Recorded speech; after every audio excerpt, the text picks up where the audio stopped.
আপোনালোকে ভালে আছে নহয়? ময়ো ভালে আছোঁ বাৰু। এইবিলাক চাওকচোন পোকবিলাক, এইবোৰ পোক দেখিছেনে কেনেকুৱাকৈ লাগিছে।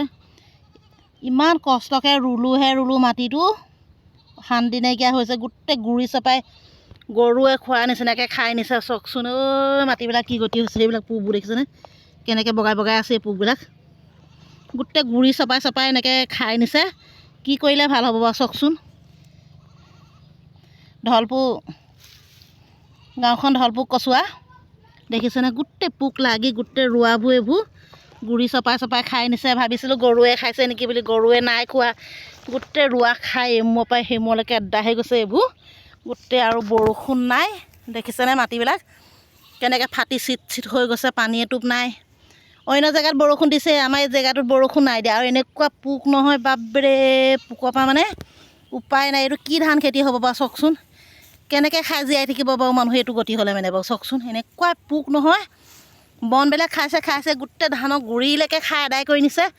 আপোনালোকৰ ফালে বাৰু এনেকুৱা হৈছেনে? আমাৰ এইফালে দেখোন এনেকৈ কিমান ধ্বংস হৈ গৈছে চাওকচোন। এইডাল হেত বিচা, একদম বিচাটোৰ সৈতে একেই এইডাল পোক।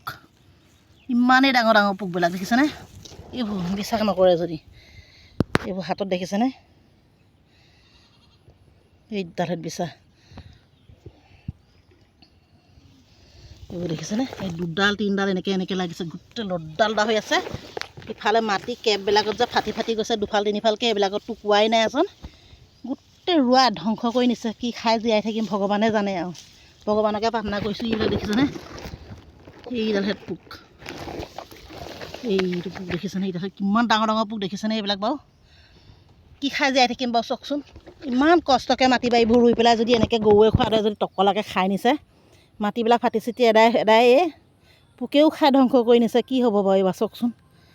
নে আপোনালোকৰ ফালেকৈ হৈছেনে হোৱা নাই বাৰু? আমাৰ এইফালে দেখোন অকল এনেকুৱাই হৈছে যে এই জেগাত নাই আৰু মানে ঢলপুৰৰ পৰা ধৰি এই জেগাটো জামুগুৰি পঞ্চায়তত বাকী নাই আৰু মানে চব পোকে খাই মানে ধ্বংস হৈ গৈছে।